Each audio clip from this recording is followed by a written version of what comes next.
J'ai affronté le rejet beaucoup de fois. J'ai été recalé par Sciences Po, la Légion étrangère et pas mal de filles pour lesquelles j'avais un faible. J'ai aussi été refusé pour des postes d'enseignant auxquels j'avais postulé et, pour couronner le tout, j'ai même été expulsé d'Emmaüs pour avoir osé exprimer mon opinion. Et ce n'est que le début. Tout cela m'a conduit à me poser des questions comme « Qu'est-ce qui ne va pas chez moi ?» ou « Pourquoi ça m'arrive toujours ?» Chaque rejet me laissait dévasté, me faisant sentir incompétent, inutile et même parfois moche. C'est pourquoi j'ai décidé d'en apprendre davantage sur le rejet. Et cette vidéo partage ce que j'ai découvert. Allons-y. Avant d'aller plus loin, je dois vous avouer quelque chose. J'ai longtemps été très sensible au rejet, au point d'interpréter des situations ambiguës comme des attaques personnelles. Cette hypervigilance, qu'on appelle l'hypersensibilité au rejet, peut provoquer une surinterprétation, c'est-à-dire percevant des actions neutres comme des insultes délibérées, une détresse émotionnelle, se sentir indigne ou inadéquate, des changements de comportement, éviter les interactions sociales pour fuir un éventuel rejet. Par exemple, une personne hypersensible au rejet pourrait voir un SMS tardif comme un signe de désintérêt et sombrer dans l'angoisse. Un enfant souvent critiqué pourrait développer des croyances comme « je ne serai jamais assez bon », ce qui nuit à sa confiance en soi et freine son épanouissement. Même les critiques constructives peuvent sembler être des attaques personnelles. Par exemple, lorsque mon professeur référent m'a conseillé d'améliorer ma ponctualité, je l'ai pris comme une humiliation au lieu d'une opportunité de progresser. Avec le recul, je comprends mieux aujourd'hui. Après une rupture ou une promotion ratée, on peut aussi être tenté de se replier sur soi-même, croyant que l'on n'a aucune valeur. Si cela vous parle, vous n'êtes pas seul.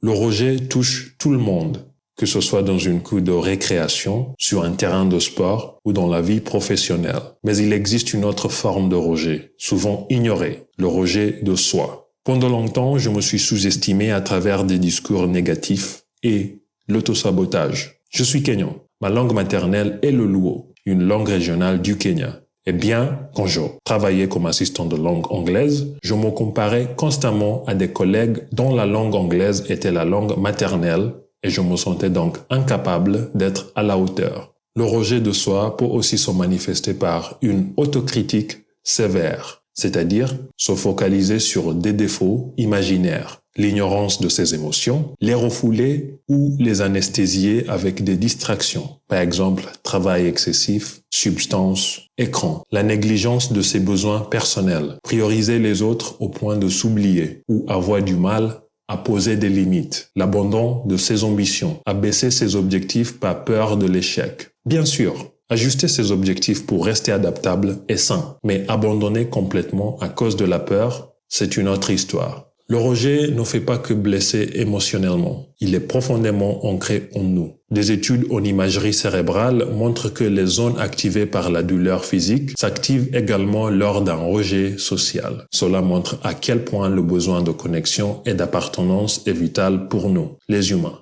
Malgré sa douleur, le rejet peut apporter des bénéfices inattendus.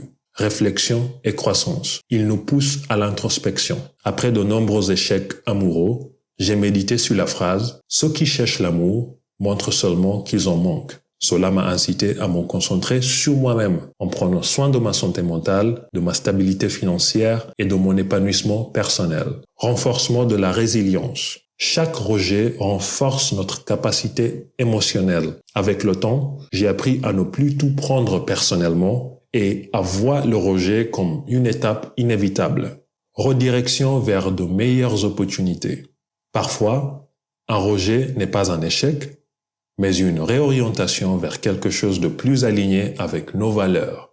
Pour tirer parti du rejet, il faut analyser les retours. Les critiques constructives sont précieuses. Je m'en suis servi pour améliorer ma prise de parole, affiner mon français et créer de meilleures vidéos. Il faut aussi garder du recul. Le rejet a parfois un aspect circonstanciel. Il résulte en partie de facteurs extérieurs à soi. Par exemple, une idée ou une proposition peut ne pas être bien accueillie dans un certain contexte culturel. Non parce qu'elle est mauvaise, mais simplement parce qu'elle est mal adaptée aux valeurs ou aux normes du public cible.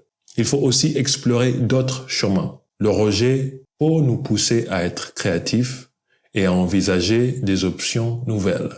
Pour faire face au rejet avec dignité, il faut réguler ses émotions.